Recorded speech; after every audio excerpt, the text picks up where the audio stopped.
O Senhor esteja convosco. Ele está no meio de nós. Proclamação do Evangelho de Jesus Cristo, segundo Lucas. Glória a vós, Senhor. Naquele tempo, Jesus desceu a Cafarnaum, cidade da Galileia, e aí ensinava-os aos sábados. As pessoas ficavam admiradas com o seu ensinamento, porque Jesus falava com autoridade. Na sinagoga, havia um homem possuído pelo espírito de um demônio impuro, que gritou em alta voz: "O que queres de nós, Jesus Nazareno? Vieste para nos destruir? Eu sei quem tu és o Santo de Deus." Jesus o ameaçou, dizendo: "Cala-te e sai dele." Então, o demônio lançou o homem no chão, saiu dele e não lhe fez mal nenhum. O espanto se apossou de todos e eles comentavam entre si: "Que palavra é essa? Ele manda nos espíritos impuros com autoridade e poder, e eles saem." E a fama de Jesus se espalhava em todos os lugares da redondeza. Palavra da salvação. Glória a vós, Senhor. Meus irmãos e minhas irmãs em Cristo Jesus, o evangelista São Lucas, autor do terceiro evangelho e também autor do livro dos Atos dos Apóstolos, em várias passagens, sobretudo do evangelho, ele deixa bem claro que Jesus era conduzido pelo Espírito Santo. Em várias passagens. Recordamos, por exemplo, aquela passagem que Jesus estava na sinagoga de Nazaré e ele leu aquele trecho do profeta Isaías: "O Espírito do Senhor está sobre mim, porque me ungiu com assunção e me enviou para anunciar a boa nova aos pobres." E logo que proclama essa profecia de Isaías, Jesus diz: essa passagem se cumpre hoje. Hoje se realiza esta passagem. São Lucas deixa muito claro: Jesus era conduzido pelo Espírito Santo. Os seus ensinamentos, as suas obras, os milagres realizados por Jesus, as curas e também os exorcismos, tudo era resultado desta ação poderosa do Espírito Santo em Jesus. Jesus se deixava conduzir. Jesus, mesmo sendo o Filho de Deus, o Verbo encarnado, ele se deixava inspirar pelo Espírito Santo. Ele fazia escolhas segundo Deus, porque Jesus, sendo o Verbo encarnado, ele também fazia escolhas, ele também tomava decisões, ele também exercia a sua liberdade, mas sempre segundo Deus, inspirado, movido pelo Espírito Santo. E é justamente por isso que o povo reconhecia que Jesus possuía uma autoridade, como nós ouvimos no Evangelho de hoje. Mesmo não fazendo parte do grupo das autoridades religiosas de Israel, das autoridades religiosas daquele tempo. Jesus não fazia parte do grupo dos fariseus. Jesus não fazia parte do grupo dos mestres da lei, dos escribas, dos sacerdotes. Não.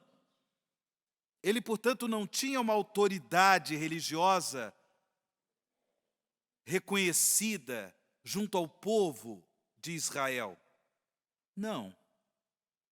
Mas aqueles que acreditavam nele como Filho de Deus Salvador, esses sim reconheciam em Jesus uma autoridade, porque era conduzido pelo Espírito Santo. Não era uma autoridade de quem mandava e desmandava. Não. Não era uma autoridade de quem se sobrepunha sobre os outros, de quem exercia um domínio sobre os outros. Não. Ele mesmo também já deixou claro em outras passagens das Escrituras, ele não veio para ser servido, mas ele veio para servir e dar a sua vida pela salvação de muitos. Movido pelo Espírito Santo, Jesus exercia essa autoridade dada pelo Pai. Pelo batismo, irmãos e irmãs, pelo santo crisma, nós recebemos este mesmo Espírito que animava Jesus. Este mesmo Espírito que conduzia o Senhor. Só que nós, por causa do mistério do pecado, colocamos resistências ao Espírito Santo. Não somos devidamente dóceis ao Espírito Santo. No entanto, nós recebemos o Espírito Santo de Deus para vivermos o dom de uma vida nova, para sermos pessoas comprometidas com o reino de Deus, pessoas que fazem a diferença no mundo em que vivemos, porque são pessoas conduzidas pelo Espírito Santo e que dão testemunho da fé, dão testemunho que Jesus Cristo é o único Senhor, o único Salvador. Dentre as diversas graças que o Espírito Santo nos dá, uma delas é o poder de vencer as forças do mal. Pelo poder do Espírito, exercendo a sua autoridade de Filho de Deus Salvador, Jesus realizou vários exorcismos. Interessante que, na realização do exorcismo que nós ouvimos no Evangelho de hoje, neste trecho do Evangelho de São Lucas, mesmo quando o demônio reconhece que Jesus é o Santo de Deus, é o Messias do Senhor, Jesus não dialoga com o demônio, não fica batendo papo com o demônio, simplesmente o expulsa. Simplesmente o expulsa, devolvendo àquele homem a dignidade de filho de Deus. Irmãos e irmãs, recebemos o Espírito Santo no batismo, na confirmação de sua presença prodigiosa em nós pelo santo crisma, também para que nós rejeitemos o mal, para que nós rejeitemos o pecado que nos torna escravos do mal, comprometidos com o reino do diabo, e também para que possamos, pelo poder do Espírito Santo, ajudar as pessoas para que também elas sejam libertas da escravidão do mal, da escravidão do pecado. O apóstolo São Paulo também tem presente que nós, discípulos e discípulas de Jesus, precisamos ser conduzidos pelo Espírito Santo de Deus. Só o Espírito Santo nos dá a graça de conhecer o mistério do amor de Deus, conhecimento necessário para a nossa salvação, conhecimento de fé. É uma outra graça que o Espírito Santo nos dá, na medida em que nós nos deixamos conduzir por Ele, na medida em que nós nos deixamos inspirar pelo Espírito Santo, Ele nos dá aquela sabedoria da salvação para conhecermos o mistério do amor de Deus. Repito, mistério, conhecimento este que nos liberta da escravidão do mal, Conhecimento este que nos torna comprometidos com o reino de Jesus. Interessante que a comunidade cristã de Corinto era uma comunidade muito rica dos dons espirituais. No entanto, era também uma comunidade marcada por muitas divisões, por partidos. Uns diziam ser de Apolo, outros diziam ser, de Paulo, outros diziam ser de Cristo. Paulo, como nós podemos perceber na sua primeira carta aos Coríntios, ele dá diversas orientações, procurando, sobretudo, colocar em evidência a importância do maior de todos os dons, que é o amor. 1 Coríntios 13, aquele lindo hino do amor. Se eu fizer grandes milagres, se eu dar o meu corpo para queimar nas chamas, se eu der todos os meus bens aos pobres, se não tiver amor, disso nada vale. Tudo isso de nada vale.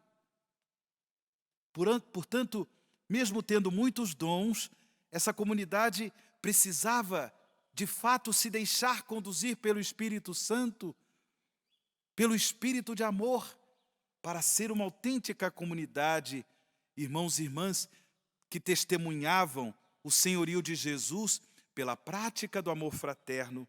São graças que o Espírito Santo nos dá. Enfim, irmãos e irmãs, o Espírito Santo, ele purifica o nosso coração, de modo que somos capazes de olhar o nosso mundo com fé, com os olhos de Cristo. Apesar das dificuldades que nós enxergamos no mundo, de tantos problemas, violências, maldades, tantas manifestações também do espírito do mal, é certo que Deus está agindo, conduzindo a humanidade para a salvação, conduzindo a humanidade para a sua glória. Por isso, São Paulo, na primeira leitura, fala também de que aqueles que se deixam conduzir pelo Espírito Santo têm o pensamento de Cristo, têm o pensamento de Cristo. Nós devemos hoje, irmãos e irmãs, nos colocar essa pergunta: no meu dia a dia, eu tenho me deixado inspirar pelo pensamento de Cristo? Eu olho o mundo como Cristo olha? Eu olho o mundo com os olhos de fé, de esperança e, sobretudo, de amor? Deixo-me conduzir pelo Espírito Santo para poder fazer a vontade de Deus acontecer no mundo em que eu vivo a partir da minha própria vida? Peçamos ao Senhor que nessa Eucaristia venha em socorro às nossas fraquezas e nos renove na graça batismal, para que, como Jesus, também nós nos deixemos conduzir, nos deixemos inspirar pelo Espírito Santo. Assim seja.